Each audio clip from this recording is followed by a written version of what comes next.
Nggak ada yang mau nerima saya. Ya nggak punya pendidikan, udah gitu reputasinya itu bukan reputasi pekerja, reputasinya itu party-party. Gitu. Kenapa ya pabrik farmasi bisa hebat, langgeng gitu, hebat aja, kalau hebat kan nggak cukup langgeng. Jadi soal kepercayaan. Maka itu dari tahun 90-an saya berusaha untuk bagaimana orang percaya sama Sido Muncul. Bapak ada nggak sih momen dimana kayak Bapak capek, terus kayak mau nyerah? Wah, kalau itu sering lah, sama lah. Itu pengalaman setiap orang, capek, bosen, lihat tetangga lebih hebat. Jadi Bapak pernah kayak mentally kena gitu nggak Pak? Maksudnya kayak stres yang ekstrim? Oh, pernah, sampai nggak bisa jalan, sampai rambutnya rontok.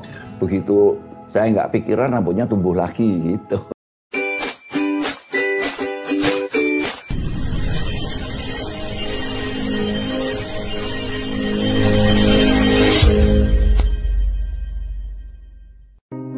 Kesuksesan di dalam bisnis lebih sering datang kepada orang yang berani bertindak. Semoga yang nonton video ini dilancarkan rezekinya. Assalamualaikum warahmatullahi wabarakatuh. Selamat datang di Debat Channel. Pada kesempatan ini saya sengaja menayangkan obrolan antara Putri Tanjung dengan Dirut Sido Muncul Irwan Hidayat. Obrolan ini sangat bagus sekali bagi kita. Kita akan dapat menarik pelajaran dari berbagai kisah hidup yang dialami oleh seorang Irwan Hidayat di dalam meniti karirnya. Kita akan dapat melihat betapa dia tidak putus asa, betapa dia seorang pekerja keras, betapa dia seorang yang tidak pernah menyerah di dalam hidupnya. Demikian juga dengan Putri Tanjung juga dapat menjadi cermin perbandingan bagi kaum milenial khususnya di dalam berkarir. Sobat DB, semoga tayang ini bermanfaat bagi kita. Selamat menyaksikan. Selamat datang di Ngobrol Sore Semaunya bersama aku Putri Tanjung. Senang sekali karena sekarang aku lagi di Semarang. Dan aku dapat kesempatan untuk ngobrol sama seorang entrepreneur yang sangat luar biasa. Aku kenal dari kecil. Ini adalah sebenarnya lumayan personal karena aku ingat banget waktu awal aku bikin Creativepreneur, aku pernah minta sponsor ke Pak Irwan dan ditolak teman-teman. Jadi lumayan membangun semangatku untuk terus belajar. Sampai akhirnya kesan bisa bekerja sama. Kita sambut dengan hangat Direktur PT Sido Muncul Bapak Irwan Hidayat. Hai Pak Irwan. Ya, apa kabar? Baik. Apa kabar Pak Irwan? Ya, baik. Kita sudah lama sekali tidak bertemu. Berapa tahun ya? 10 tahun ya? 10 tahun ya Pak ya? Iya. Ya 10 tahun loh Pak. Jadi aku umur 16 tahun berarti dulu. Oh 16 tahun, wah ya lama ya? Lama banget. Iya. Habis itu kemarin kita ketemu lagi di istana, walaupun Bapak lupa aku siapa. Saya nyebutnya dia, Putri Pariwisata ya. Aduh. Soalnya barusan diwawancara sama Putri Lingkungan. Kamu salah sih nyebutnya Putri Tanjung. Loh, emang namanya dia Putri Tanjung? Iya, namanya kok. Pak, terima kasih. Iya. Sudah menyempatkan waktunya. Terima kasih juga sekarang kita ada di Tentrem di Semarang. Pak, aku penasaran nih, kan Sido Muncul ini kan merupakan perusahaan yang udah lama sekali. Berdirinya tuh semenjak 1951, betul nggak Pak? Iya, betul. Dan sekarang Bapak sudah membawahi banyak sekali lini bisnisnya gitu ya Pak ya, banyak. Aku penasaran Pak, boleh diceritain nggak sih perjalanan Bapak dari awal itu gimana sampai akhirnya sekarang? Perusahaannya nggak banyak, kita cuma punya Sido Muncul sama hotel. Iya. Ya kan Sido Munculnya banyak turunan nih Pak? Nggak juga, Sido Muncul cuma punya pabrik bahan baku jamu. Oke.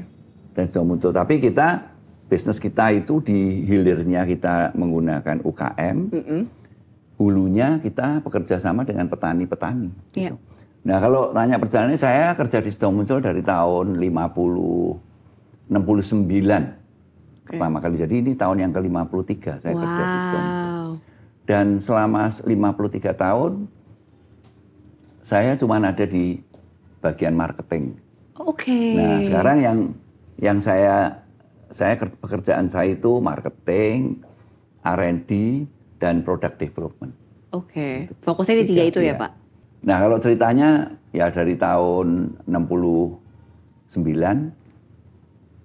20 tahun yang pertama tidak ada kemajuan. Ya 69 sampai 90 gitu kita bingung gimana ya. Terus saya mikir gini, kalau gitu kita niru aja. Apa yang ditiru? Yang ditiru, pabrik farmasi. Oh, oke.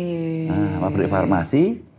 Jadi kita berusaha supaya kenapa ya pabrik farmasi bisa hebat, langgeng gitu. Hebat aja, kalau hebat kan tidak cukup langgeng. Jadi soal kepercayaan.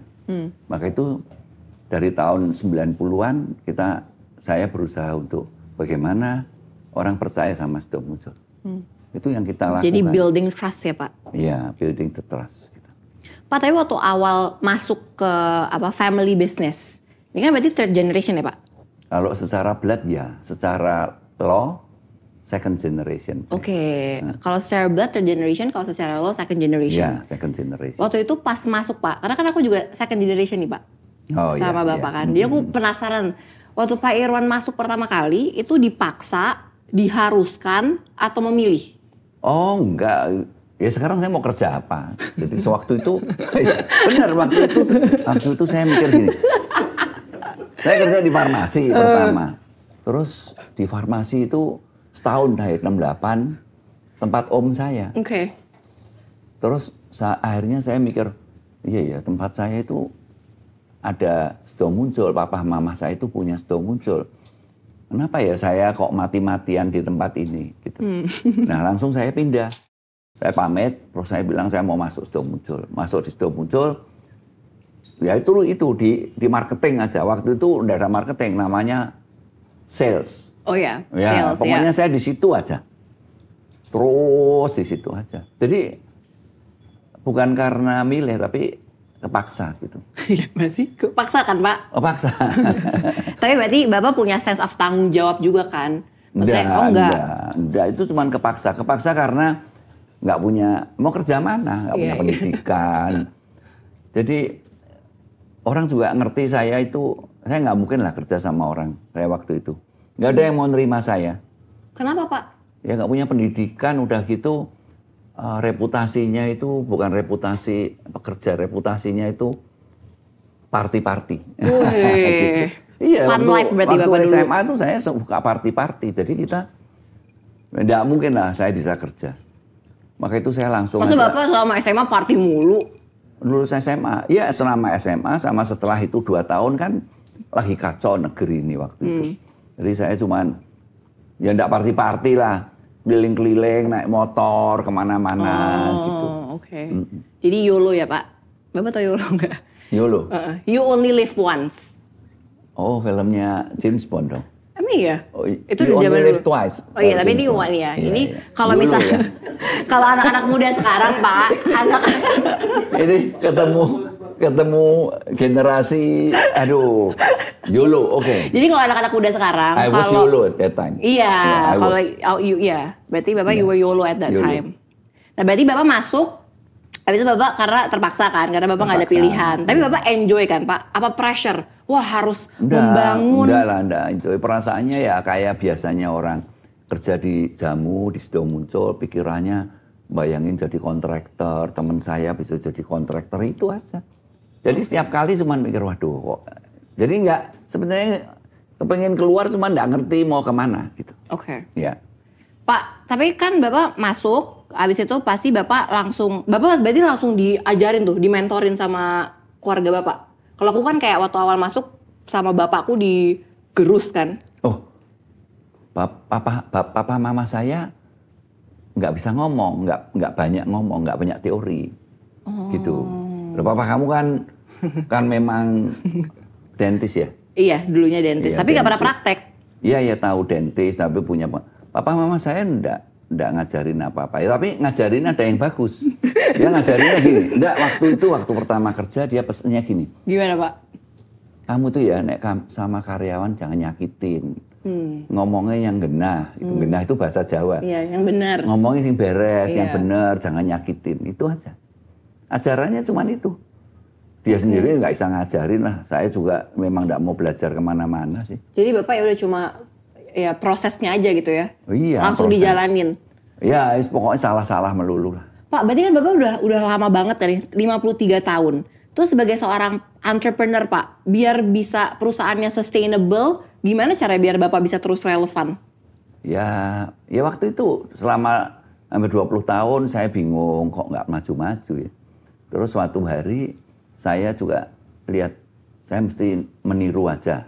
Saya nggak punya ilmunya, siapa yang saya tiru? Farmasi. Farmasi. Ya pokoknya membangun kepercayaan. Yang kedua, partnernya dunia farmasi apa?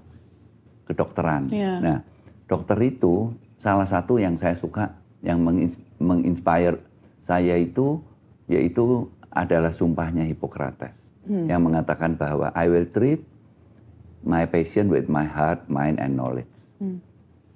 Jadi, saya, waduh, hebat bener nih ya. Dengan hati, akal, dan knowledge. Kalau gitu, saya mesti mengelola sudah muncul dengan hati, akal, dan regulasi. Nggak boleh dibalik. Nah, itu.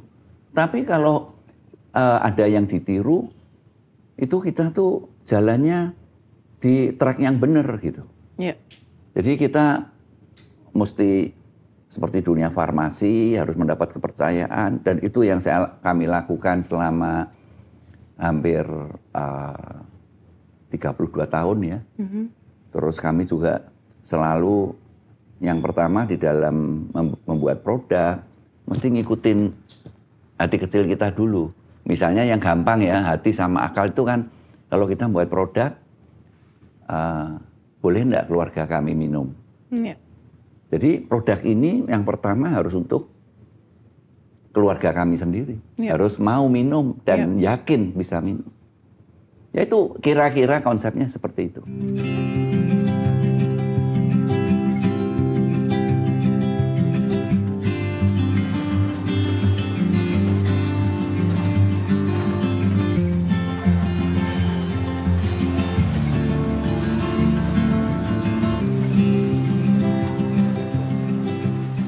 Pak, berarti kalau tadi ngomongin soal produk, aku penasaran awalnya sejarahnya ada produk tolak angin tuh gimana Pak? Oh, tolak angin itu pertama kali nenek saya membuka sebuah toko jamu tahun 40 di Jogja. Di Jalan Ketandan 8. Salah satu produknya yang pertama adalah jamu masuk angin namanya. Oke. Jamu 7 angin. Oke. Terus tahun 51 di Semarang ketika mendirikan pabrik jamu, dirubah jadi tolak angin. Jadi dulunya rempah-rempah diseduh, sekarang jadi diserbuk. Oke. Ya, kemudian tahun 94 karena teknologinya memungkinkan, kami menginovasi menjadi sebuah produk yang dicampur madu, diekstrak dulu. Oke. Sehingga ya waktu itu saya mikir ya saya aja kalau minum tolak angin itu diseduh dulu, butuh waktu lama ya. Terus kemudian diminum itu aja pahit rasanya gimana ya. Nah terus saya waktu itu mikir wah ini mesti pakai ini aja, digunain, diganti aja. Oke. Pakai yang manis, yang enak. Terus dibikin packagingnya juga yang simple. Simple, kemudian dikembangin yang sugar free. Iya. Nah, Itu kapan sih Pak? Jadi perkembangannya itu mulai setiap apa? Jadi ada nggak sih Pak kayak timeline? Oke, pengembangan produk dari sini itu harus setiap 3 tahun dievaluasi. Itu ada nggak Pak? Enggak ada timeline. Saya timeline aja barusan tahu beberapa tahun ini. Bener setelah Baru beberapa tahun ini ya Pak berarti? Iya, setelah kita go public baru kita tahu timeline. Oh iya benar, kalau go public kan detail banget tuh Pak. Harus tahu. KPI sekali Iya. itu istilah-istilah itu baru saya ketahuin setelah kami go public. Tapi yang pasti saya ingat tahun 94 saya membuat tolak angin dalam bentuk cair itu karena saya ngukur diri saya sendiri minum tolak angin ini berat, pahit. Sehingga apalagi orang lain. Gitu. Iya. Ya. Jadi kami rubah pakai cair. Kemudian 94, 95, 96 kita berusaha iklannya Sofia Lacuba, Pak Renald, Kasali, Mas Tiawan Jodi, Ahmad Dhani, Wine Prakusa, siapa aja tak minta untuk membantu mengendorse. Terus yang tahun 2006 saya membuat iklan Anna Maria. Oke. Ya waktu itu Roy ditangkap karena kasus narkoba. Iya. Tapi malah iklan itu sales kami naik 5 kali lipat. Wow. Ya waktu itu. Itu perjalanannya kira-kira seperti itu. Tapi kalau soal timeline, enggak lah. Karena idenya kan enggak setiap kali muncul. Iya. Gitu, kita berusaha. Saya beberapa kali kok meluncurkan produk-produk baru. Ya tapi kalau 10 mungkin yang 8, 7 enggak berhasil. Oke. Ya. Berarti Bapak memimpin perusahaan itu banyak pakai intuisi ya Pak? Dibandingin saya pakai teori, strategi. Enggak. Saya enggak pakai intuisi aja. Yang pertama yang saya gunain golden rules. Oke. Ya toh? Ya. Jadi perbuatlah seperti apa yang engkau ingin orang lain perbuat kepadamu. Ya. Saya bayangin aja kalau saya jadi peminum tolak angin, saya jadi konsumen, apa mesti yang saya sukain? Ya. Jadi saya ukurannya saya sendiri. Itu aja. Ya kalau intuisi itu karena pengalaman ya. Karena pengalaman. Jadi karena pengalaman misalnya ada orang lain membuat produk yang pelangsing gitu. Ya. Ya saya pengalaman, enggak mungkin orang langsing karena minum jamu. Ya toh, enggak mungkin. Orang langsing itu bisa karena gen, bisa karena makannya lebih sedikit, karena olahraga.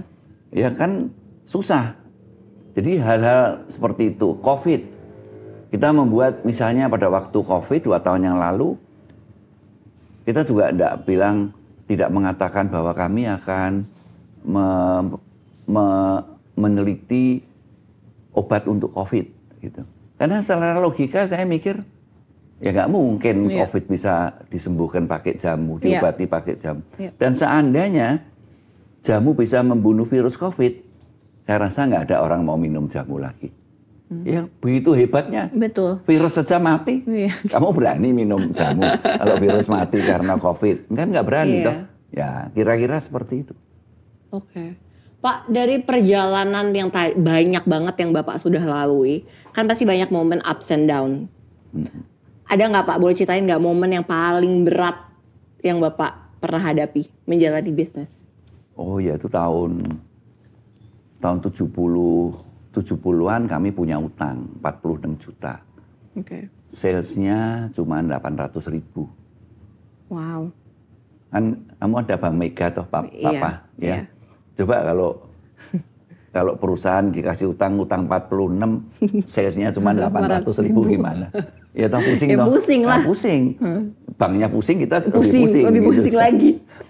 Tapi waktu itu kita selamat ya, artinya kita bisa membuat produk namanya Pel Amor. Oke. Ya, itu kami ngiklanin ya, saya buat produk kecantikan tahun 72. Itu kita iklanin lewat 2 radio, Agustina Junior sama P2SC, itu FM pertama di Jakarta tahun itu. Terus salesnya naik loh, jadi 12 juta dalam bulan ketiga. Lumayan dong Pak. Oh, enggak lumayan lagi, mujizat itu mujizat iya. itu. Terus akhirnya? Ya lunas utangnya. Utangnya lunas. Dalam berapa? Dalam waktu 5-6 bulan. 5-6 bulan. Di panitia urusan PUPN waktu itu masih PUPN, panitia urusan piutang negara. Lunas. Terus kemudian tahun 2004 ketika kami meluncurkan energy drink. Itu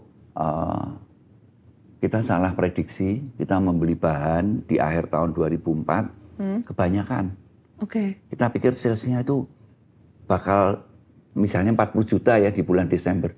Ternyata salesnya cuman 3 juta. Jadi kita ditagih utang nih. Waktu ditagih utang, karena bahan yang kita beli kan harus dibayar. Ya ditagih utang ya bingung kita. Mau utang ke bank, banknya nggak boleh. Karena ya banknya mungkin takut ya. Padahal kita tidak bangkrut, kita itu cuman kelebihan stok. Pak, selain tadi kelebihan stok sama utang, ada lagi nggak Pak kesalahan yang paling berkesan yang Bapak pernah lakuin di perusahaan, terus itu menjadi pelajaran yang berharga banget? Lupa saya, nggak ada saya rasa. Oh bagus dong Pak. Nggak ada, cuman nggak punya ide lain gitu. Bagus, nggak salah, tapi juga nggak maju. Tapi nggak maju. Tapi Bapak berarti, apakah Bapak adalah seorang entrepreneur yang sering gagal atau enggak menurut Pak Irwan? Oh ya, nggak maju-maju lah, apa namanya, dari tahun 69 sampai 85, 86, 87. Nggak maju-maju, gimana ya. Terus nggak punya ide apa-apa gitu. Ya baru tahun 90-an, 95, 96 gitu. Yang nggak ada, memang karena pendidikan dan tidak punya pengalaman kerja dan tidak mau belajar. Gitu. Oh Pak Irwan tuh nggak mau belajar? Oh saya belum pernah ikut seminar. Saya nggak pernah mau ikut seminar, jadi nggak mau belajar dan nggak suka baca. Itu berubah nggak Pak? Ya nggak berubah sampai hari ini. Loh, sampai hari ini untung ada YouTube, jadi saya tiap hari cuma nonton YouTube dari pagi sampai malam. 10 jam saya tiap hari nonton. Sampai sekarang ini? Iya. Udah 5-6 tahun.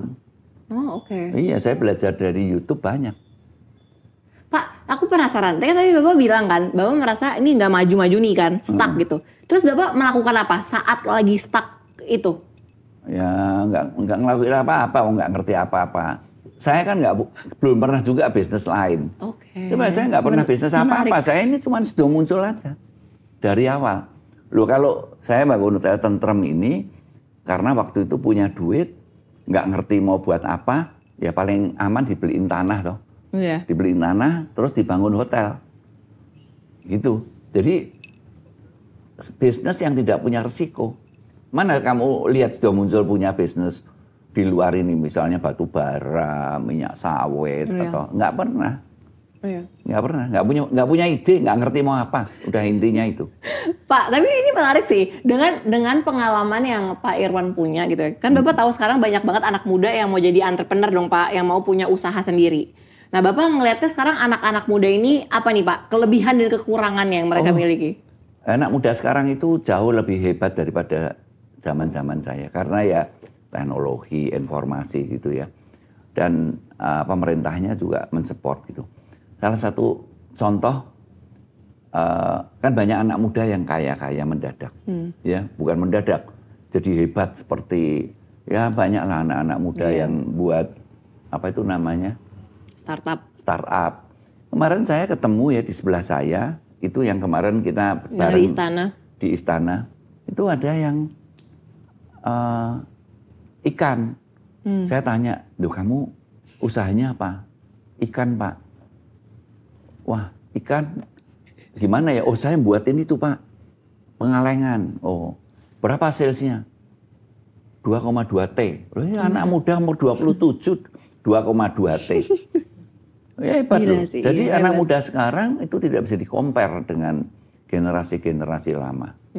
Ya, dan sekarang ini anak-anak muda itu teknologi itu membuat tidak tergantung kepada pengusaha besar lagi. Siapa yang kreatif, dia akan maju. Ya kalau nggak kreatif memang nggak bisa maju, tapi banyak. Dan nggak tergantung. Coba sekarang retail, orang buat pakaian sendiri, nggak tergantung sama apa toko-toko, sama retail yang gede-gede. Dulu mereka kan bisa mesti jualan antri, online, desain, mesti. Sekarang mana ada? Ya juga udah beda ya Pak dunianya juga. Lain lah, dunia ini lain dan mereka itu mendapat kesempatan yang lebih banyak dan karena pendidikan, karena situasi, ya, teknologi itu buat mereka jadi jauh lebih kreatif. Iya. Tapi apa Pak pelajaran terpenting yang sebagai seorang entrepreneur yang Bapak bisa share ke generasi muda? Oh ya, kalau menurut saya nomor satu itu adalah network. Jadi Agree. Network itu jadi orang kalau sekolah, kalau bekerja di mana itu sebenarnya yang paling berharga adalah network. Kalau punya network dia bisa sukses. Ya coba sekarang kayak ilmu yang sekarang kita gunakan itu juga hari ini nggak ada yang bisa digunakan, terlalu digunakan untuk bisnis kita. Apa coba? Kamu dulu sekolahnya apa? Multimedia communication. Oh kalau itu bisa sekarang cocok. Tapi kebanyakan ada dentis yang jadi marketer. Betul. Iya toh? Bapak juga dentis jadi pengusaha. Ya Bapak, ya dentis. Oh itu kalau Bapak itu memang pinter dan semangat gitu. Iya. Dan punya timing yang tepat dia maju gitu. Iya. Kalau saya kan enggak, saya kan cuman ya jamu aja, sampai hari ini jamu doang dan di marketing aja saya. Udah keluar dari itu nggak pernah. Ya. Pak, tapi kan Bapak sudah menjalani marketing for so long ya Pak. Tapi Bapak emang passionate di marketing. Bapak udah bisa nge-crack nggak sih formula marketing yang paling jitu? Ya formulanya sebetulnya gampang. Asal produknya baik ya laku. Iya. Kita nggak usah dipikir yang lain-lain. 4P, price, placement, produk, price, apa ya terakhir apa gitu. Menurut saya nomor satu produk. 80%. Asal produknya baik, dicari orang. Udah, nggak usah mikir yang lain. Produknya harus baik gitu aja. Oke. Nanti marketingnya gimana, komunikasinya gimana itu udah. Ya, nggak usah bagus-bagus, asal produknya baik ya laku. Ya kalau produknya jelek, kamu mau komunikasi kayak apa juga nggak laku. Apalagi zaman sekarang. Bener sih Pak. Zaman sekarang asal kayak tentrem nih, wah enak makanannya bagus, apa hotelnya, lokasinya bagus. Nggak usah diiklanin, orang lihat sendiri. Iya. Apalagi sekarang ya lebih gampang kan taruh informasi. Pokoknya produknya mesti baik. Kalau mau network, anak-anak zaman sekarang itu harus membangun network dan dia harus tahu bahwa tempat di mana kerja dia sekolah itu adalah tempat dia membangun network. Setuju. Dan yang kedua, kalau mau hebat produknya harus baik. Iya. Nggak usah mikir susah-susah. Iya. Kuncinya di produknya ya Pak. Ya, nomor satu produk yang baik.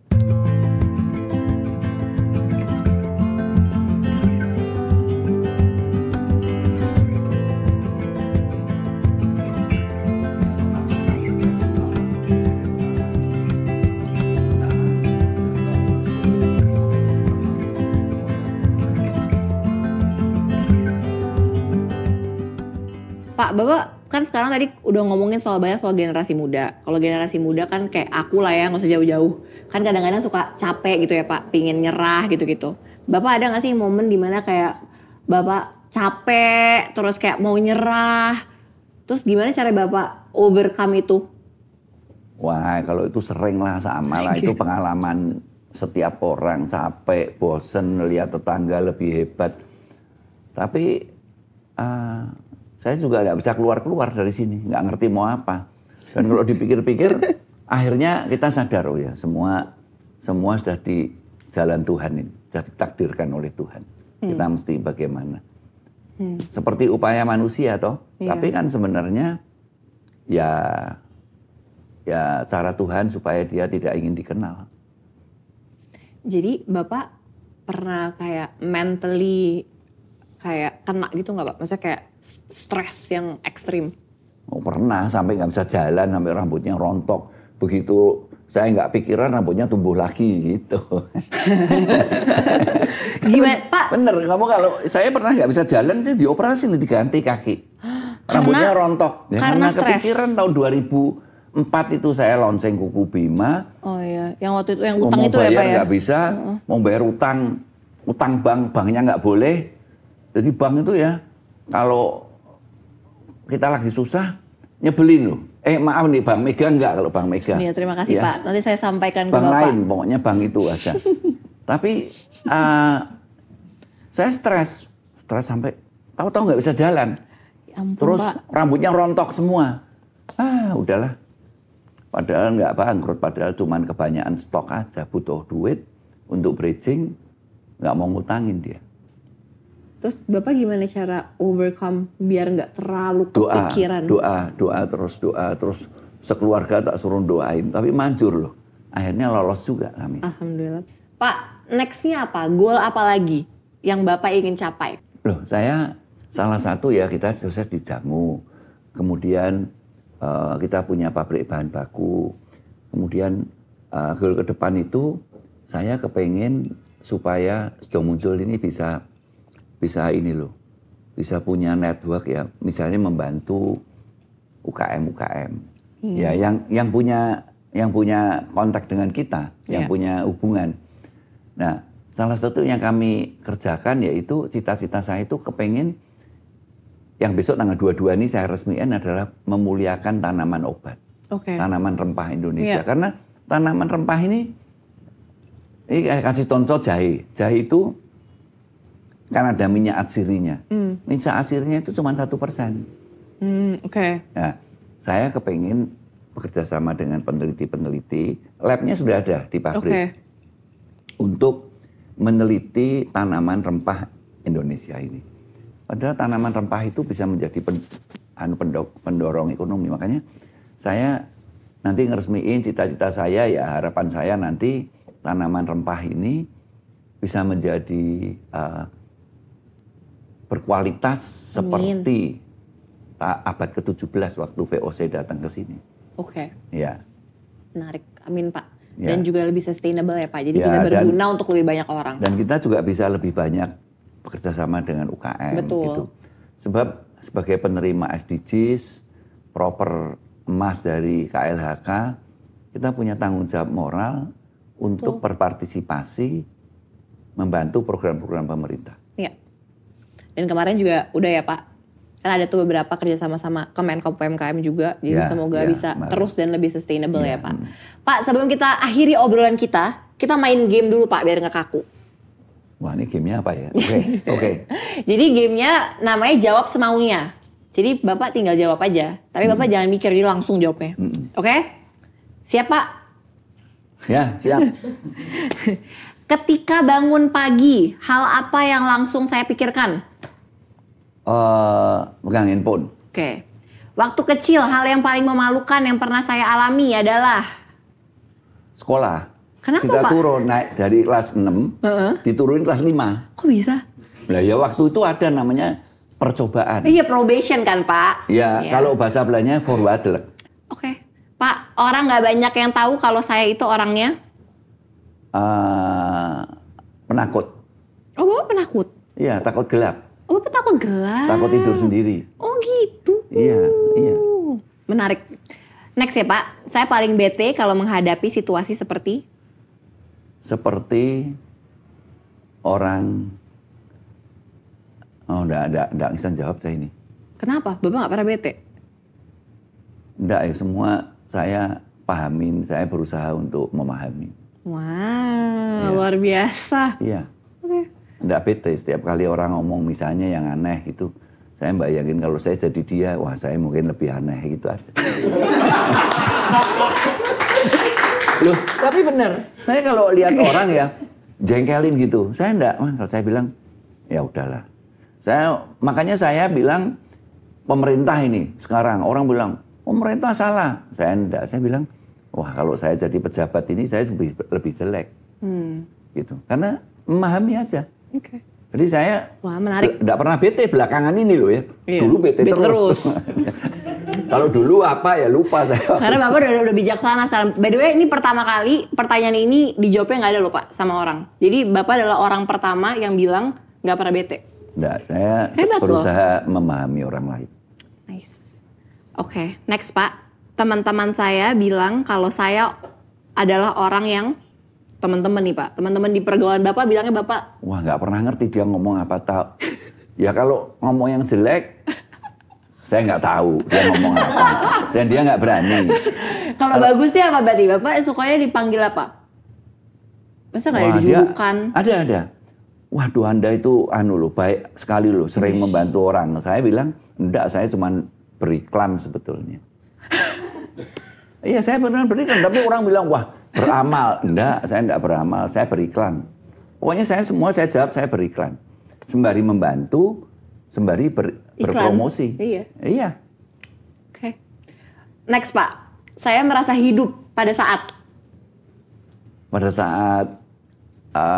orang bilang terima kasih. Loh, bener. Kalau orang bilang makasih ya Pak Irwan gitu, saya merasa hidup ya Pak. Enggak, hati saya tentram gitu. Tentram. Iya. Oke. Nasihat terbaik Pak yang pernah orang berikan ke Bapak? Ya mama saya ya sering ngomongin itu ya. Jangan ngomong kasar sama karyawan. Terus ngalah aja sama saudara gitu. Dan itu Bapak terapkan berarti ya? Ya dengan susah payah. Enggak, pertama susah payah, tapi akhirnya ngakuin saya. Iya. Sampai ketika ibu saya enggak ada, papa saya enggak ada, saya ngakuin guru marketing saya yang terbaik adalah orang tua saya. Iya. Suruh ngalah, itu benar. Ngalah itu udah paling baik. Ngalah dalam arti apa nih Pak? Ya meskipun orang dia benar, kita ngalah aja. Karena menurut mama saya mungkin ya yang dimaksud gini loh. Orang berbantah itu karena berbeda sudut pandang. Iya. Dan hasilnya kan asumtif. Iya. Jadi kamu nggak perlu berbantah. Menarik. Ngalah aja. Oke Pak, pertanyaan terakhir. Menurut saya kebahagiaan adalah? Hati yang damai, yang tentrem ya. Iya, setuju. Oke Pak, ini pertanyaan benar-benar terakhir. Ya, udah 2 kali lagi juga boleh lah. Iya. 2 kali lagi boleh, gak apa-apa. Pak, ini aku selalu tanya ke semua narasumber aku yang masuk ke podcast Ngobrol Sore Semaunya. Kan obrolan kita nih bakal stay selama-lamanya nih Pak, di YouTube, di platformnya CXO Media gitu ya. Kalau misalkan nanti Pak Irwan 5 tahun lagi iseng nonton lagi nih episode kita ngobrol kita hari ini, apa yang Pak Irwan sekarang ingin sampaikan ke Pak Irwan di 5 tahun mendatang lagi nonton? Oh ya, mungkin ada yang ketinggalan ya. Saya selalu nonton yang sudah, saya bilang, kenapa dulu saya nggak ngomong gitu ya. Jadi kalau ada nanti, kalau ada yang salah, ya mohon dimaafkan. Gitu kan, bisa juga tidak sesuai sama zamannya. Iya. Ya 5 tahun lagi beda. Sering saya nonton, waduh kenapa saya jawab gitu ya. Tapi ya udahlah. Bagus Pak, berarti bisa buat evaluasi kan Pak? Iya. Everybody make mistake lah. Ya udah, ini insya Allah 5 tahun lagi kita ngobrol lagi ya Pak. Iya. Terima kasih banyak Ya. Pak Irwan, terima kasih banyak teman-teman yang sudah nonton Ngobrol Sore Semaunya episode kali ini. Jangan lupa untuk terus nonton Ngobrol Sore Semaunya hanya di CXO Media platform dan pastinya juga YouTube CXO Media. Bye-bye. Nah Sobat DB, kita telah menyaksikan tayangan ini. Sekali lagi semoga bermanfaat bagi kita. Tayangan ini dikutip dari CXO Media. DB Channel selalu mendoakan semoga seluruh pemirsa kita semuanya menjadi pengusaha kaya raya. DB Channel selalu mengharapkan agar pemirsa berkenan memberikan subscribe dan komen kepada konten-konten yang ditayangkan oleh DB Channel. Salam sukses dari DB Channel. Wassalamualaikum warahmatullahi wabarakatuh.